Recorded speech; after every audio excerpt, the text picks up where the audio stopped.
Kshitij Marwa. It's on 5G and the future of XR. And I think without further ado, I would invite Kshitij and quickly introduce Kshitij. Kshitij Marwa is a Forbes 30 under 30 and MIT Technology Review Most Innovator under the age of 35, a graduate from the MIT Media Labs, and he's the founder and CEO of GeoTesseract, a MIT Media Lab spin-off and a public subsidiary of Reliance Industries Limited, with the aim of democratizing mixed reality into the masses. Prior to Tesseract, Kshitij was leading the MIT Media Lab India initiative with the aim of creating a design-led platform in India for innovation. He has been covered across Forbes, USA Today, MIT Tech Review, TED, and numerous patents and publications are to his name. Welcome, Kshitij, and I would like you to take over and start the session.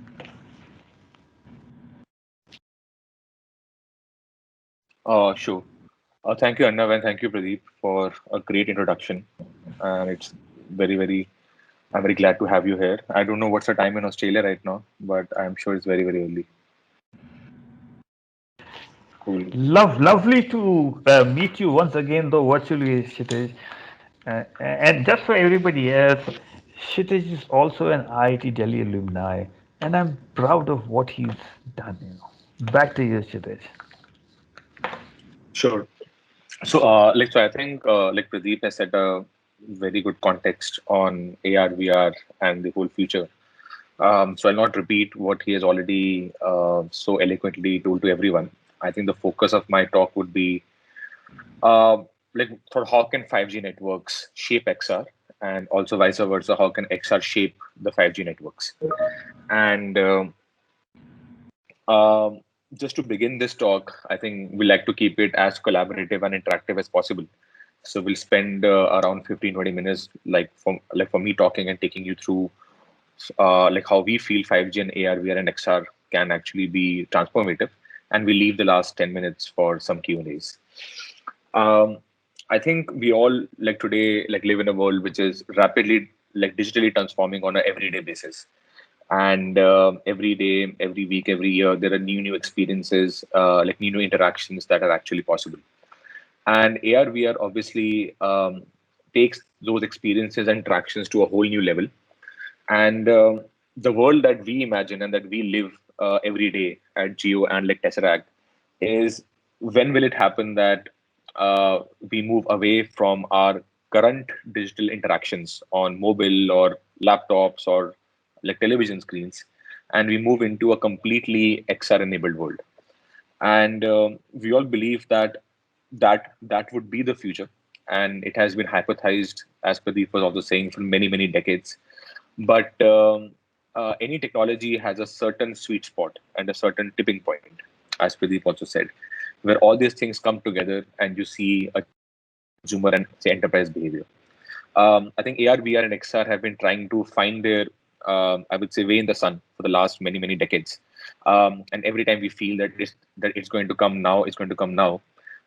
It is coming, and it has come in many areas. But for a true transformation, what at least we believe in, is that four major pillars are required to work in conjunction. The first pillar over here is the devices pillar. So unfortunately, no matter how much we try to fit AR use cases on mobile phone or laptops, ultimately you do need a very comfortable device, a very lightweight device, which is as simple as spectacles that I might be wearing, that anybody can use all day long. It has to be unobtrusive. It should communicate the right information when required, and it should make sure that it augments your digital life and your life in general in every way. Um, but without experiences, which is the second pillar, if you don't have great experiences and if you don't have great use cases, then all of this becomes a new novel gimmick or a new novel technology that somebody will use for a few hours and then they will forget about it. So it's very important to have really important experiences that you would like to imagine in the AR VR space. It might be an experience that when you wake up and you wear these small spectacles, what do you want the technology world and the digital world to actually tell you? It may be about the time, it may be about your health, it may be about a new thing you might want to learn today. It might be about making a phone call, but whatever it is, those compelling experiences are extremely important. The third pillar that is also required is the community pillar. Um, like no matter how great the devices are or how great the experiences are, until and unless there is a thriving community, be it partners, industry, developers who are coming together to make sure that this whole cycle can be repeated and repeated again. I think that third pillar is underrated at times, and that is why I think we wanted to list it out. That sort of the whole community initiatives, VRA, yeah, sort of VRARA in this case, and more are extremely important to make sure that this ecosystem can thrive. The last pillar is connectivity. Now, the first three are very, very focused towards the consumer. Connectivity becomes on the back channel. I think we in today's world assume that when you make a phone call, it's going to happen, or when we see a video, it's going to stream. But as we move into the XR world, the requirements on connectivity, be it 4G, 5G, tomorrow there will be 6G and 7G, will keep on going like forward and forward. So these four pillars we believe have to come really together for us to have an XR transformation.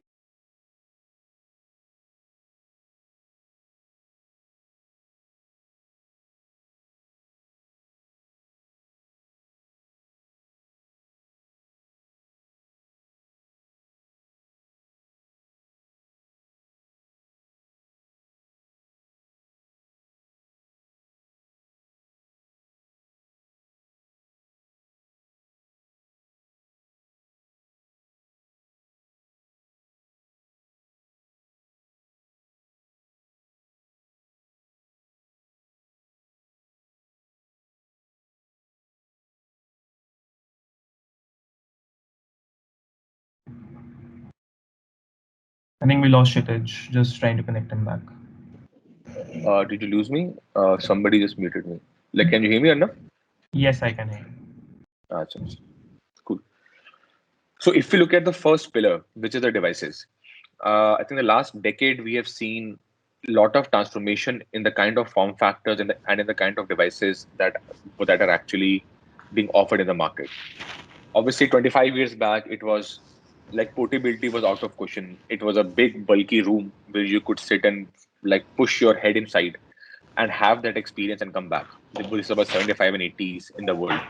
I think last decade with companies like Facebook and Microsoft and Google, and I'm sure Apple will come with something. But there have been a lot of innovations done on the devices part, and we believe that devices will keep going on becoming better and sleeker and smaller and sort of lighter weight, which is extremely important for anybody to use these products. I think the holy grail that everybody wants to reach is, as I said, a device which is as comfortable and as small as your spectacles. AR, VR, MR, all combined into one, which we call as convergence. And it can actually be worn by people indoor or outdoor all day long and can respond to users' needs as and when possible. So that's the whole trend line that we are seeing. We still have a long way to go before we can reach that holy grail, but in order to make that holy grail like sort of happen, you require a lot more transformations than just reducing the chip size or reducing the optic size, which we will come on to later. The second part is application and like use cases. So what I always say for the AR/VR industry is that we are not competing amongst each other. It's not as if that a health use case or an education use case or an AR/VR technology transforming an education use case is less important or more important than something in retail. We're actually competing. The slide is Yeah. not changing. Sorry to interrupt. Sorry. It has still not changed. No, I think just reshare your screen once. Now has it changed? Okay. I think you'll have to exit and reshare the Just give me a screen.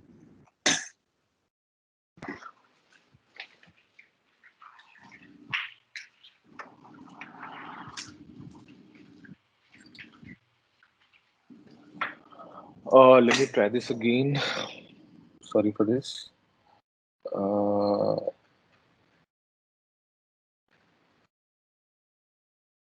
Yeah, I think. yeah, can you see it now? Now, yeah, yeah. Please go ahead. Okay. The second part is that, so like as I was saying, that we always keep thinking that an education company trying to transform education and learning using XR might be a better use case than a sort of a company trying to make games in XR to trying to do shopping in XR or AR VR. The thing is that the whole industry is so small right now that what we believe is that we are not competing amongst each other. What we are competing with is that as a user or as a consumer or an enterprise, you have choices. Let's take an example of, say, entertainment. Now, if you want to watch a movie, you can watch a movie on your laptop, on your desktop, on your smartphone, and on your television screen.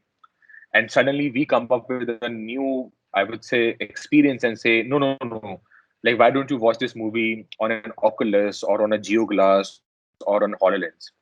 And the thing is that from a consumer point of view, or even from an enterprise point of view, you're actually competing against time on the established industries, like be it a smartphone industry or TV industry or a laptop industry.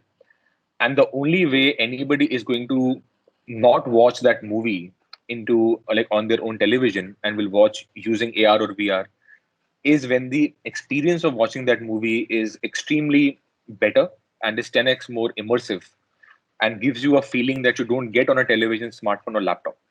So those are the industries that I think we guys are competing with. So it's very, very important to redefine those experiences and to redefine those industries um, in the XR world. And for that, applications and use cases across education, entertainment, gaming, retail, health, enterprise, utility are very, very important. And I think most of the times as industry, we are still trying to find our feet into making the right device, which is less bulky, or trying to make the right platform. But for the end consumer, that experience or the application is sort of like is sort of supremely important. The third part is the developer and partner ecosystem. So as I said, that anybody who's trying to make the ecosystem move cannot do everything on their own. They have to have industry partners, they have to have developers, they have to have studios who are working together, innovating and sort of like giving breakthroughs through very much collaborative endeavors. And we don't know where the next killer use case across ecosystems will come. But we believe that if we have a thriving ecosystem powered by a good developer community, partner community with chapters like VRAR across the world, I think we can have the ability to really offset the traditional industries. And the last part is connectivity. So I think even today, if you ask me, is VR and AR and all the MR not possible without 5G? The answer is no. Even today, you have many products in the market who are working on 4G networks or broadband networks. Um, so the whole question becomes that why is connectivity important? Connectivity is obviously important because we are moving into a cloud-based world like for the last 10 years, and we want to make sure that in that progression as it's taking place, more and more like connectivity across devices, across people, across places, across products can be provided to make a world in which all these experiences can be powered anytime and sort of like anywhere. And AR VR, because of the technology constraints or because of the consumption constraints, puts a lot more performance incentive on the telecom operators or on the network operators to give ultra low sort of latency and ultra high and ultra high bandwidths to make sure that the right connectivity driven experiences can be brought into the market. I think till about 2G, 3G, 4G, we always had the connectivity coming first, or the connectivity trying to dictate in what best possible way can the experience take place. Now, if you think that could have YouTube existed in a 2G world, maybe at a certain resolution, but not with the clarity that you have today. Um, so for that, it is very important that the next wave of connectivity, which can be 5G, 6G, 7G, or broadbands, is actually driven by product. What are the kind of experiences that we want to drive, and what does the network need to do to enable those experiences? So we believe that these four pillars working together really well are extremely important for the XR transformation to take place. Um, Coming to 5G, and if you combine all of this, a device which can be worn all day long, some great consumer and enterprise experiences that can be delivered with the highest quality, a community which is thriving and working every day, sort of every week to delight the customers very, very regularly, and a great connectivity experience, which can make sure that all of this is available to any customer or say enterprise anytime and say anywhere. So 5G leads to the first tipping point. It is not the last. It is not that once 5G comes, everything is sort of going to change. It is the first of the networks which can actually enable transformative XR experiences across domains.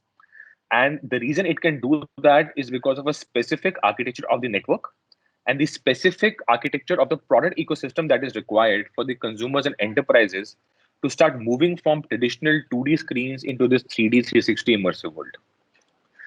So to give you one sense on why is 5G important. So 5G is really important because after a point, you can keep reducing the silicon that goes into these devices to as small of a footprint as possible.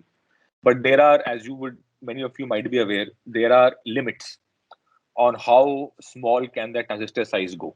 It cannot go beyond 5 to 6 nanometers. And AR, VR as an industry, because you are rendering and you are making sure that the experiences are being delivered at the highest bandwidth, requires a lot more computing as the level of experience becomes from 4K to 8K to volumetric to 360 videos, um, which puts a extreme load on the kind of form factors that are possible. Now, the only way that we can have XR transformation is when the form factors are light enough and small enough for anybody to wear it. Now, the silicons cannot go that far, so obviously all the computing has to shift to the cloud. Now, the moment that computing shifts to the cloud, you can enable a form factor and a device which is small, thin, and comfortable. And that computing is not something which is only available to you once in a day or once in an hour. It has to be available to you at every nanosecond and at every microsecond. So that is why the 5G's cloud-based infrastructure, which is the underpinnings of a 5G network, are extremely important to improve device form factor. And the less silicon you put into the devices, the less bulky it becomes, maybe the less battery it consumes, and hence the cost reduce, and hence you can have an affordable, accessible, lightweight product in the market. And I believe that would be the biggest contribution of 5G against anything else. All the other use cases, to be very frank, can be still delivered by a 4G network or a fiber network up to a level.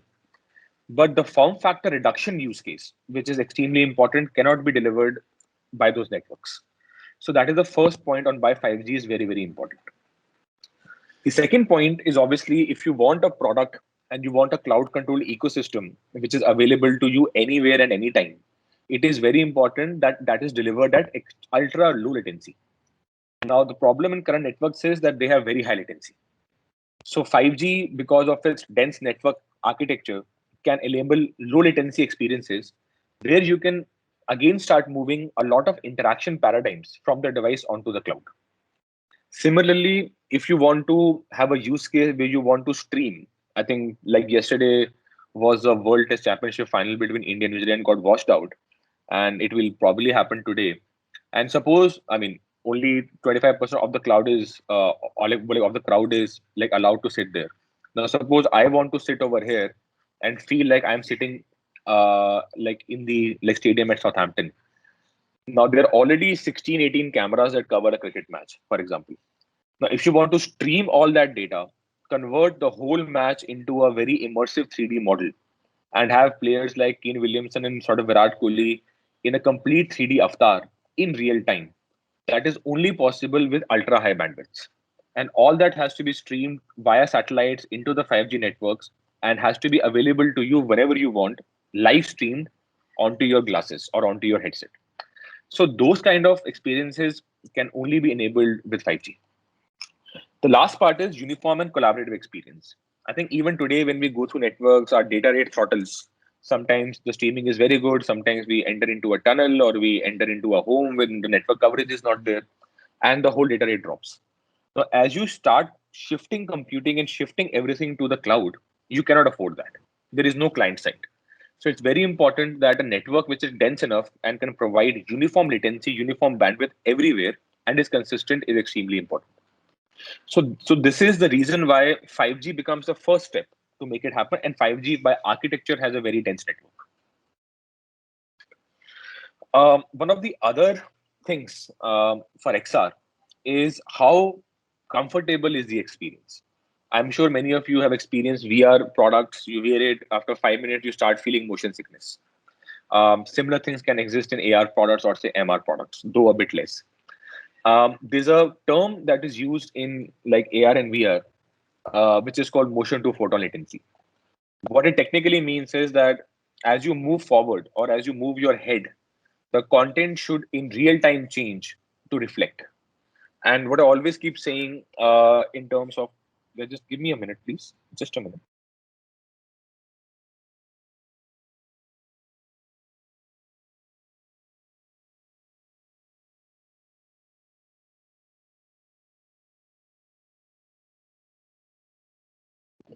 Yeah, Shalini, sorry for that. Yeah. Arnav, can you hear me? Yes, Shadaj, we can hear you. Yeah. So one of the most important terms is motion to photon latency. So the motion to photon latency means that when you move your head or you move your hands or you walk, the underlying hologram or the underlying 3D content should respond in real time, and or it should respond in a way that the consumer is not able to differentiate on whether there's a lag or not. And it is known concept in AR VR that motion to photon, which is the time at which you move your head, to all the processing and all the rendering that has to take place for the 3D content to be visible, has to be less than 15 milliseconds to avoid any discomfort. So that kind of latency is impossible on current networks. With 5G delivering sub 1 ms latency, that gives you the budget to be able to perform all the other computations, which you get 14 or 15 milliseconds for, to make sure that the experience is uniform and is consistent. Again, as I mentioned before, reliability of connection, reliability in remote areas, reliability on the network towers is extremely important for every usage. You cannot have a situation where you just, like, suppose you're wearing glasses and you're traveling on a car, and suppose your Google Maps is being displayed on your glasses for navigation, and suddenly the network goes away and you don't know whether to take a right or a left. And the last part is high portability. For any situations which require you to travel, any situation which requires you to be highly mobile, having a consistent network is extremely important. So all this begets the point that a 5G network, according to us, cannot exist independently. It has to take all these considerations into account to make sure that it is responding to the needs of the new customer. And similarly, the XR products and platform companies and even content cannot exist in isolation. It has to understand how the network is operating and to make sure that the partnership over there can be done in a way so that the end customer gets the best possible experience. Only and only if we can solve that along with great application and experiences for the customer, there will be a tipping point. Else we will wait for 5 more years and 10 more years, and we will keep saying in every XR event that XR is coming, but wait for 5 more years. Now, just coming into some use cases which we feel such collaboration and such integrated pod ecosystems can actually enable. So one is about collaborative video streaming and entertainment. So as I said, that we are not competing with other products or other platforms. We are competing with, is it better to watch a movie on a television, or is it better to watch a cricket match on an AR or VR device? And the only way we can do that is if we can take the experience to a new level. So which means that suppose we're able to stream 3D movies right onto your like glasses, or we're able to give you VR experiences in real time. And suppose when we watch a movie or we watch entertainment, we can collaborate with our friends and families, especially in these COVID times who are spread all over the world. And we can make sure that the feeling as we're watching the movie is as good as we going to a theater and having popcorn and having a 70 experience. So all those applications and use cases have to be enabled and can be enabled if 5G transformation and XR transformation take place. Sharing and switched off content. I think we've seen the world which has gone through standard definition television on your CRT TVs. Now you have television which are very thin, in some cases thinner than your smartphone. They are streaming with 4K television and 4K content. And one thing that happened with 4K was that not enough people were actually shooting in 4K. Now, we want to enable an experience, as I said before, where crowds can actually collaborate together in a game, or they can have social experiences with sort of virtual avatars.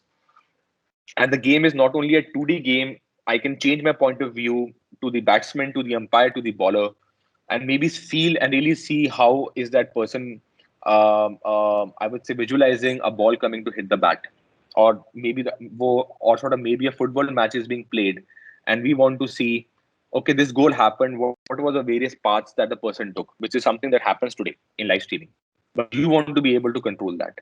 Now, in order for that to take place, which is the next level of video and next level of content, which we can call as sixth of content for the lack of a better word, that is something which can be enabled with such kind of experiences.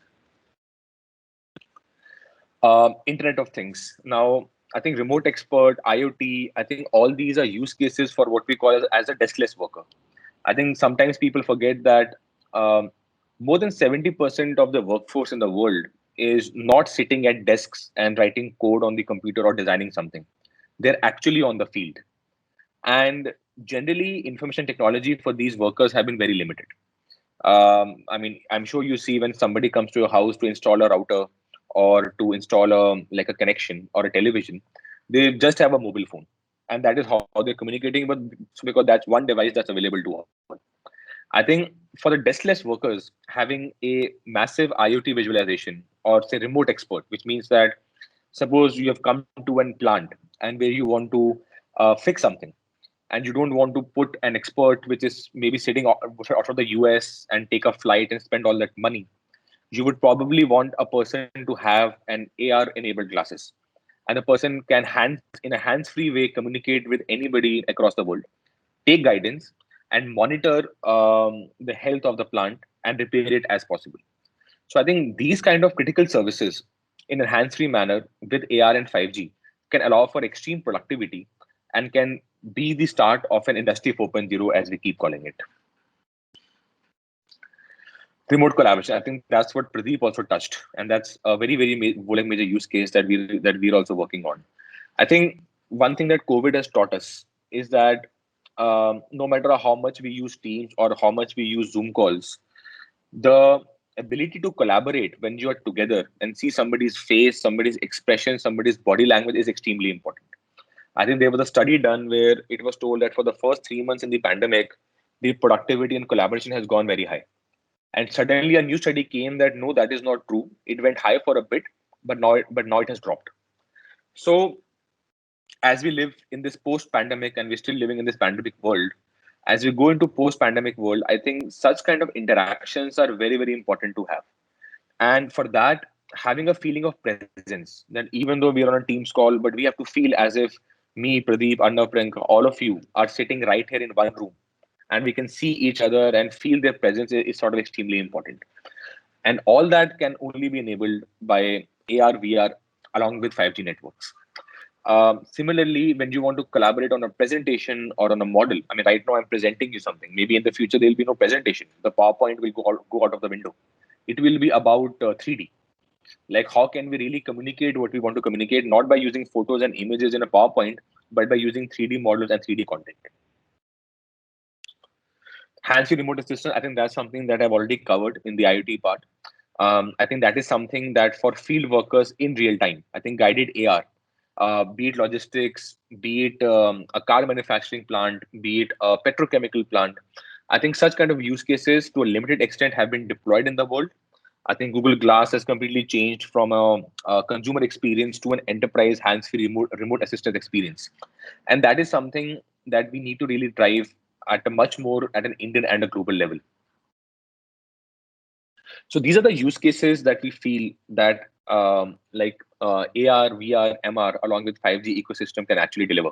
And that is why we feel that 5G and XR in combination would be a start of a new revolution. It will not be the end of it, but it will take such experience to a whole new level. And that is where we feel the tipping point for XR and for the 5G offering will actually come. So coming down to be more specific on what we are doing at Jio, I think one thing that you would have seen at Jio, which was announced in the last AGM, is that we are building our own 5G network, and we already have a 4G network with hundreds of millions of customers. We have a fiber network like used by millions of customers at home, which is combined with various device offerings, various digital properties, and various other value added offerings. So we really believe that at Reliance and at Jio, we are at the right intersection of content, network, devices, and customer. And having all of these four housed in one entity, I think that is the unique play that we have as Jio and Reliance. At least we are not aware of any other company in the world which houses all of this into one platform. What it does for us as the enablers for the XR ecosystem, it helps us leverage whatever we already have, be it our customer base or be it our connectivity setup, and combine that with a new set of products and devices like the GeoGlass, which we announced at the last AGM, working across various platforms and experiences and community to really enable that the next billion, which is to enable all Indians to begin with and then globally into this new world of AR and VR. And we really strongly believe that India should be put at the forefront of all this. And generally, what happens in India is that we generally keep missing all the technology boats.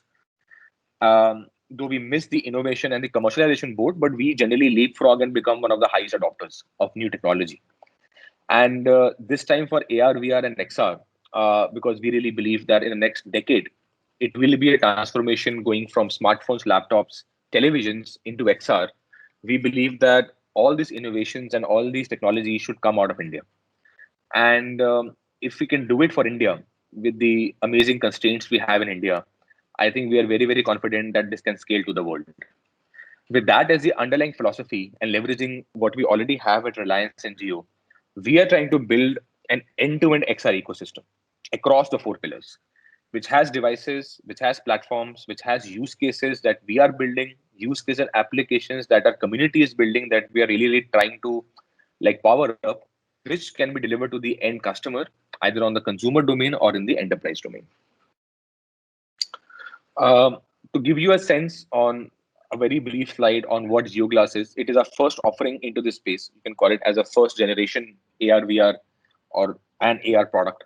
And we have taken a different path. We really did not believe that headsets are the way to go. And we really believe that India should have the access to the best technology in the world. So we have innovated our own product, which is a lightweight glasses-like product as much as we can make it, which is transforming, which we feel will sort of transform the use cases and bring it in the hands of every customer at home to begin with. This combines a lot of technologies coming together. Obviously, it works with the Jio networks. And the whole idea is to combine and give the right experience to the end customer. And if we are able to deliver that, which we are in the past too, I think the whole idea is that combined with 4G today and fiber today, and maybe as early as next year, combining with 5G, like tomorrow, as networks are enabled in India, I think we can enable all of these great use cases. And again, as I keep saying this before, that's the change of the consumer behavior, where we want a person to spend not 30 minutes watching an education video on the smartphone or on your laptop or on a television. We want them to watch it on an XR enabled product. And this leads me to the last part of the presentation, which is about the digital society transformation. I think our chairman, Mr. Ambani, always had the vision of that India should be the world's most premier digital society. And all the efforts that Reliance does and we do is to enable India to be the premier society, which you have seen with the networks. India has jumped from one of the last places in data to one of the top data consumers in the world. And we believe India, with its population and its people, has a potential to lead this wave in AR and VR also. So we imagine a home of the future where this has become sort of very pervasive, where from kids to people to moms, like cooking to I would say people he's and she's working, can enable all their experiences using XR, and at the same time an office of the future In schools, colleges, your laptop screen has gone away. You just have these glasses, and that is what you do for multitasking and productivity in healthcare and hospitals, in construction. And that is a future that all of us feel we can create and we should create. And we all feel that we should create it out of India, and we should set the path for the world to follow us and take like humanity as a whole into this new reality. So I'm going to stop here and would open this up for Q&A, and would love to take any questions you have and answer to the best of our abilities. Thank you. Thanks, Kshitij. I think that was wonderful. We have a few questions on the chat, but I think in the interest of time, we'll just answer a couple of questions right now, and maybe we can answer all the questions and send it to all attendees after the event. So we have a question for you from Sana Syed, which she says, what are the major challenges in implementing 5G in India? How soon are we expecting 5G to be mainstream? No, so at Geo, I think we've already started the 5G trials. And I think, I mean, the challenge in 5G is because it's a dense network. I mean, in traditional networks, you can put towers at spaces, but in 5G, to deliver that bandwidth and that latency, you need to put the tower distance has to be very low. So I think the challenge is anyway scalability. How do you scale to whole of India, especially rural areas? I think even the 5G committee that we had in the government and even by a PM, I think the mandate was that everybody across the country, especially in rural areas, should be able to have 5G. So I think the technology is sorted. As Reliance, we own the technology stack. I think now it's about scalability, and hopefully trials have started. And as we move forward, we will have over time every corner of the country sort of experiencing 5G speeds and latency. Thanks, Kshitij. I think that answers your question, Sana. I think moving to one last question before we move to the first panel. A lot of people here are asking about what are the plans for Geo to kind of tackle the eye strain, and how long one can use GeoGlass without facing the same issue currently. Yeah, I think that's a problem in the technology world, right? I mean, you use your phone for 7-8 hours a day, maybe television for 3-4 hours a day. I think we are just bombarded with data and content. I think AR/VR is no different. It will, as you watch a television or a mobile, that's the same effect that a screen has on your eyes. So we are at least not aware of any more or any worse eye strain that will be possible as compared to watching a television or a smartphone. So that is what we feel. I think, Arnab, what was the second part of the question? The second part of the One question. was eye strain.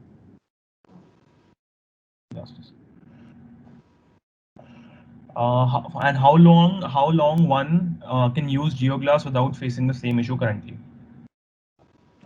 From a strain point of view, I think we have, at least in our usability test, we have not seen any major issue in terms of strain. But obviously, everybody has their own sort of experience. So I would say that if you can use, it is equivalent to as long as you can watch your television, because that is how the experience is. Obviously, in some cases, when the whole 3D comes and all that comes, some people might feel the same effect as you might feel when watching a 3D movie at home. But it is no worse than sort of watching a 3D like 3D movie at a cinema hall or watching a television. Sure, thanks. I think just one last question, which is more about cloud, which says, with the various applications you have shared, will this be rendered on cloud? Also, how does this provide a multi-user shareable experience? No, so cloud becomes a very, very important part to enable this in the future. I think all the use cases that we have shared, obviously a cloud platform we are building, and we're very sure many of the companies are building for enabling such collaborative experiences. And the way, in a nutshell, it works is that you have a cloud platform which knows where the person is, what is he seeing, at what part is he seeing, and renders the content on the cloud automatically, which is streamed through the 5G networks or 4G networks for the device to be able to project it. So that is how this whole infra is working. And as we go into hyper collaboration and more dense collaboration, the cloud part will become like more and more important. Sure. Thank you, Kshitij, for your time. All other questions, I think we will answer after the event, or maybe send a written document to all the attendees with all the answers and questions, and maybe minutes or key links and highlights of the session. So thank you, Kshitij, for your time. Sure. Thank you, Arnav. and sort of welcome everybody to the chapter. And we hope to work with you sort of level it together and like collaboratively to make sure that we can put India on the world map and we can take a lead like in this new world. Thank you.